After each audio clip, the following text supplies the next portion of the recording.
ആദിത്യൻ സൂചിപ്പിച്ചതുപോലെ ഇനിയിപ്പോൾ വരും ദിവസങ്ങളിൽ സ്വർണത്തിൻ്റെ വില ഏത് രീതിയിൽ മുന്നോട്ട് പോകുമെന്നുള്ളൊരു ആശങ്ക അത് സാധാരണ ജനങ്ങളിൽ വലിയ രീതിയിൽ തന്നെ ഇപ്പോൾ ഉണ്ട്. നിക്ഷേപകരെ സംബന്ധിച്ചിടത്തോളം ഇതൊരു ആശ്വാസകരമായൊരു കാര്യം തന്നെയാണ്.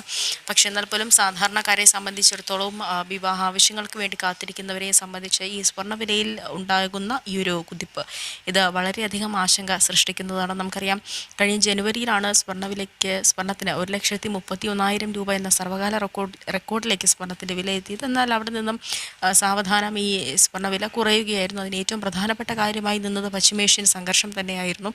ഈ സംഘർഷം ഇങ്ങനെ നിലനിന്നിരുന്നൊരു സാഹചര്യത്തിൽ സ്വർണ്ണവില കുറയുകയായിരുന്നു. പക്ഷേ ഒരു ഘട്ടത്തിൽ പോലും പിന്നീട് ഈ 1,00,000 താഴേക്ക് സ്വർണ്ണവില എത്തിയിട്ടില്ല എന്നുള്ളതാണ് ഏറ്റവും പ്രധാനപ്പെട്ട കാര്യം. എന്തായാലും നിലവിൽ സ്വർണ്ണവില കുറച്ചധികം ദിവസങ്ങളായി യുദ്ധം രൂക്ഷമായി നിൽക്കുന്ന ഒരു സാഹചര്യത്തിൽ സ്വർണ്ണവില ഇടിയുകയുണ്ടായി. 1,06,000 രൂപ വരെയൊക്കെ കഴിഞ്ഞ ദിവസങ്ങളിൽ സ്വർണത്തിൻ്റെ വില പോയിരുന്നു. പക്ഷെ അവിടെ നിന്നുമാണ് ഈ സമാധാന കരാറിലേക്ക് ഇരു രാജ്യങ്ങളും എത്തിയെന്നുള്ള വാർത്തകൾ പുറത്തു വന്നതിന് പിന്നാലെ സ്വർണ്ണവില ഉയരുന്നത്. ഇന്നത്തെ നിരക്ക് നോക്കുകയാണെങ്കിൽ ഗ്രാമിന് ഇന്ന് 270 രൂപയാണ് വർദ്ധിച്ചിട്ടുള്ളത്. ഇതോടെ 13,620 രൂപയിലാണ് 1 ഗ്രാം സ്വർണത്തിൻ്റെ വ്യാപാരം ഇന്ന് നടക്കുന്നത്. മാത്രമല്ല ഒരു പവനിന്ന് 1,800 രൂപയാണ്. നേരത്തെ ഗ്രാം വിലയിൽ പറഞ്ഞതിലൊരു ചെറിയൊരു തെറ്റുണ്ട്.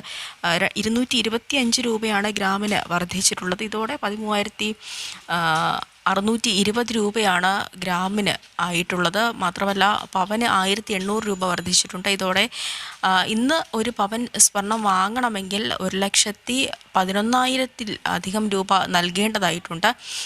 1,08,960 രൂപയാണ് ഇന്ന് നൽകേണ്ടതായിട്ടുള്ളത്. സ്വർണ്ണവില ഈ രീതിയിൽ ഉയർന്നു പോവുകയാണെങ്കിൽ വരും ദിവസങ്ങളിൽ ഏത് രീതിയിലാകും ബാധിക്കുക? ഒരുപക്ഷെ നേരത്തെ രേഖപ്പെടുത്തിയതുപോലെ 1,31,000 എന്ന സർവകാല റെക്കോർഡിലേക്കൊക്കെ എത്തിയതുപോലെ വലിയൊരു കുതിപ്പ് തന്നെ ഉണ്ടായേക്കാം. 18 കാരറ്റ് സ്വർണം ഗ്രാമിന് 185 രൂപ വർദ്ധിച്ചിട്ടുണ്ട്. ഇതോടെ ഗ്രാമിന് 11,415 രൂപയായി. 14 കാരറ്റിനും വില വർധനവാണ് ഉണ്ടായിട്ടുള്ളത്. ഏറ്റവും പുതിയ വാർത്തകളും വിശേഷങ്ങളും വിരൽത്തുമ്പിലറിയാൻ സീ മലയാളം ന്യൂസ് എല്ലാ ഡിജിറ്റൽ പ്ലാറ്റ്ഫോമുകളിലും ലഭ്യം.